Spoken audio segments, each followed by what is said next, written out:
Hey, welcome to the Bible and today's culture. I wanted to take a few minutes before we get into the subject of government to introduce you to something that meant a lot to me as I was learning and being taught about God's view of culture and his principles for how every domain ought to function. So I hope it's as helpful for you as it was for me. Here's the story. So, names mean a lot in life. I have three grandchildren with special names. One is named Holland. That's out of remembrance of where our relatives came from. One is named Calvin. He's named after John Calvin, who became the pastor of Switzerland that we've talked about several times. Another one is named Theo Francis, and his middle name stands for Francis Schaeffer, one of the premier theologians of the 20th century. This was true in the Bible. Remember, Jesus changed Peter's name. He was called Simon, and he changed his name to Peter, which means rock, and he was meant to be the leader of the church. So, God also has many names in the Bible. And it's interesting how many of those names relate to the subject we're studying in this class for the domains of society. They relate to education and family and government and communication. Let me show you what they look like. Okay? Let's start out there with business and economics. God's name that relates to that is the provider. Well, that's what economics does for us, right? It provides income for us. And the Hebrew name is Jehovah Jireh, meaning God is the provider. Science and faith and health. His name, the Creator, talks about that because he understands how the world was made and how it is to be healthy. In government, his title is King of Kings. He's above all the kings. He is the leader. In fact, they said about Jesus, the government is going to be on his shoulders. Family. We often pray to God using the name Father. And that's how we relate to him as a father. All right? And that's a model for how we run our families. In education, Christ was called the teacher. The teachers in the Old Testament were called rabbis. Religion in the church. God's name is High Priest. He's the chief executor of our faith and understander of our faith. Communication. Christ was called the living Word. He came here to communicate about God to us. He was the living Word. In the arts, pottery was the primary artistic execution of Israel at that time. Made beautiful pottery. God even said, I am the potter, you are the clay. I'm going to mold you into something beautiful. So I hope that maybe gives you more insight into the intimacy that God has with the subject that we're talking about. He named himself after many of these domains. Okay, let's go to government. What I want to introduce you to is historic leaders in the understanding of the government domain. Okay? These are people who did it right and will be examples to us in how we look at government. The first one I want to introduce you to is the pastor of justice, Stephen Langton. He started in England in 1207. He was an archbishop appointed to the Canterbury Cathedral by the Pope. As he came to England, he had a goal. Archbishop Langton set himself to restrain the king's lawlessness and to mediate between him and his aggrieved barons. Well, this is what it looked like. The result of Stephen Langford's efforts was the signing of the Magna Carta in 1215, 8 years after he arrived. The Magna Carta is like the Declaration of Independence for the United States, because it was the first document ever to put into writing the principle that the king and his government was not above the law. And this gave freedom to the barons. They were pretty high up. They had a lot of freedom anyway, but it gave him more freedom. But that was the beginning of lessening of the power of the king in England, to where we know now Queen Elizabeth is a wonderful lady, and she performs many wonderful duties for England, but she does not have much power in what she was doing. And that started with the Magna Carta. So why did Stephen Langdon know how to create a government? It was from the Bible. In fact, he is credited with having divided the Bible into the standard modern arrangement of books and chapters that we use today.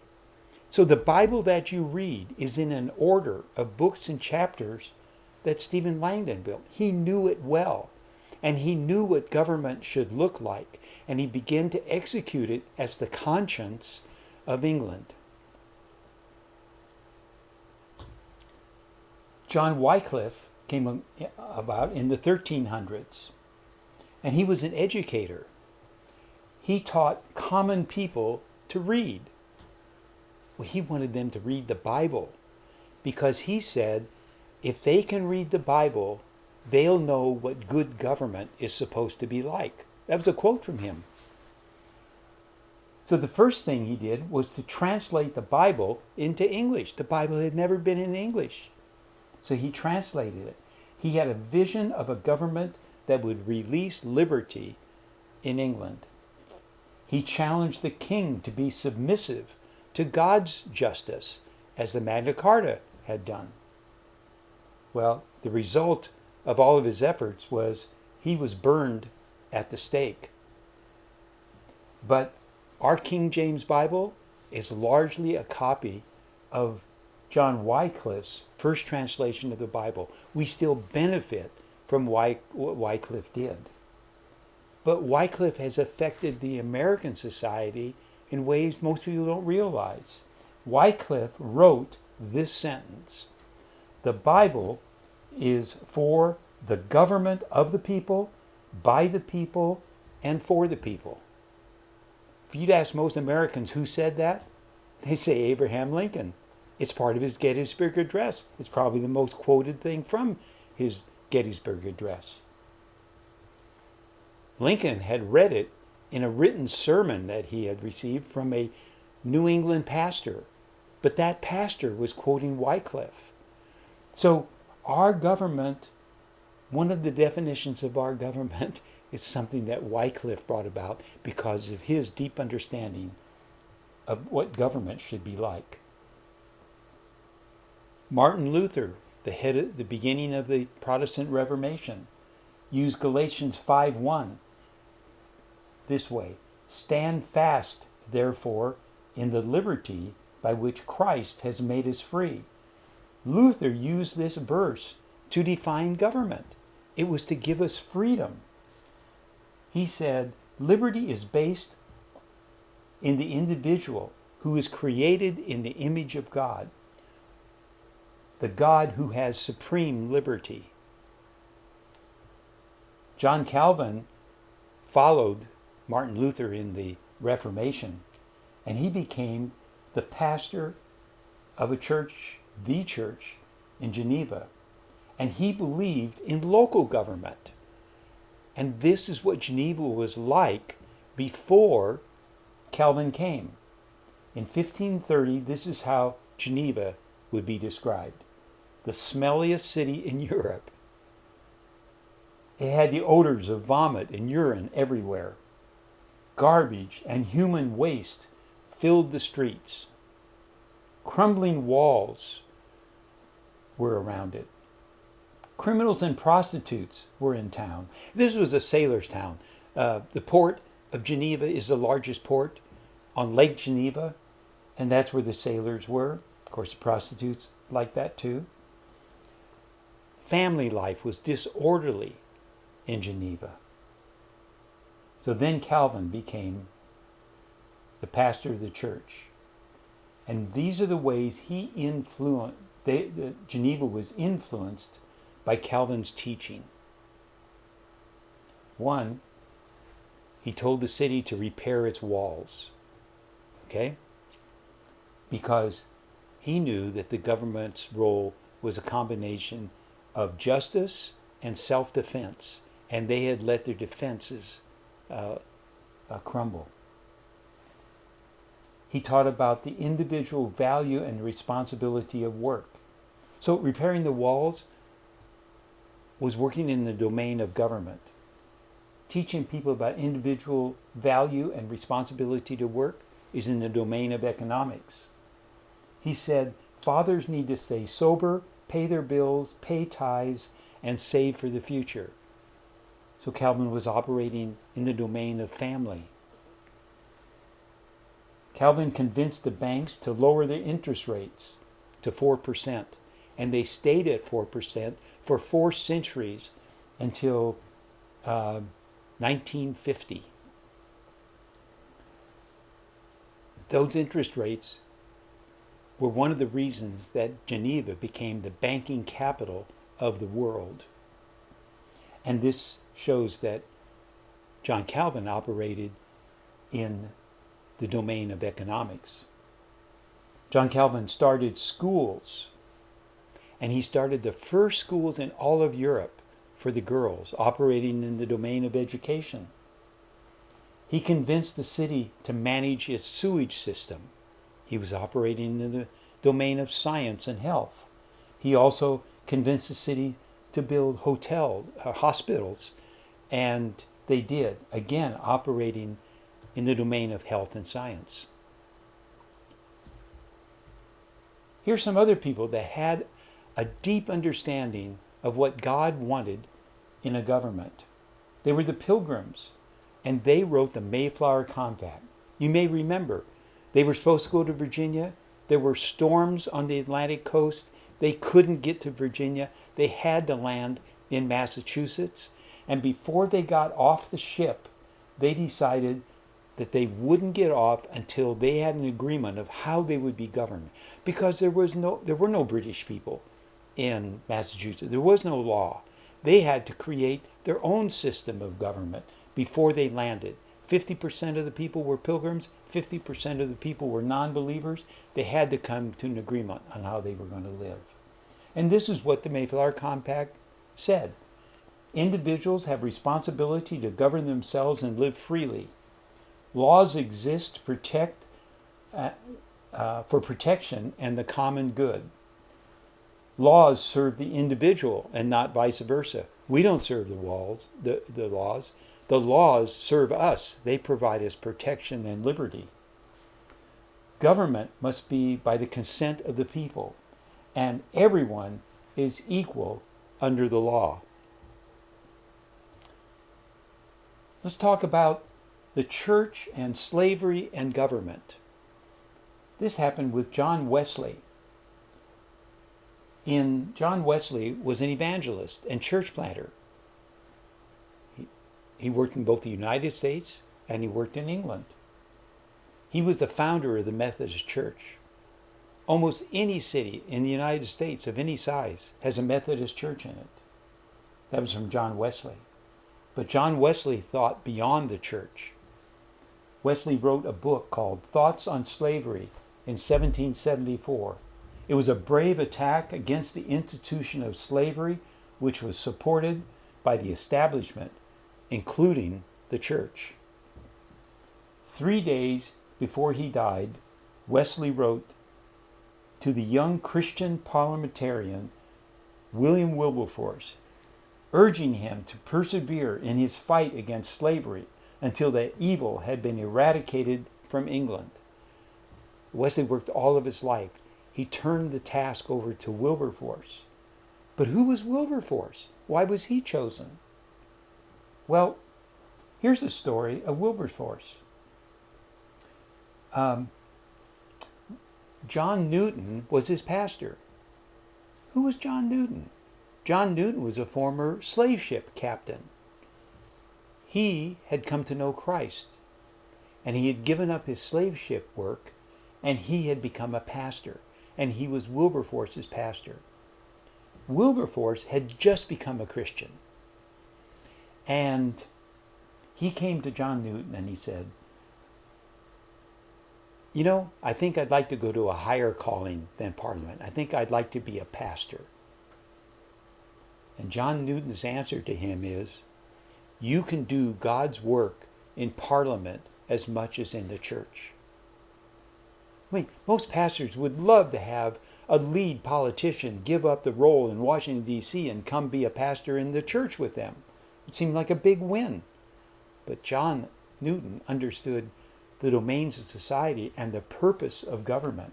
Wilberforce chose a government position over the clergy because of the encouragement of John Newton.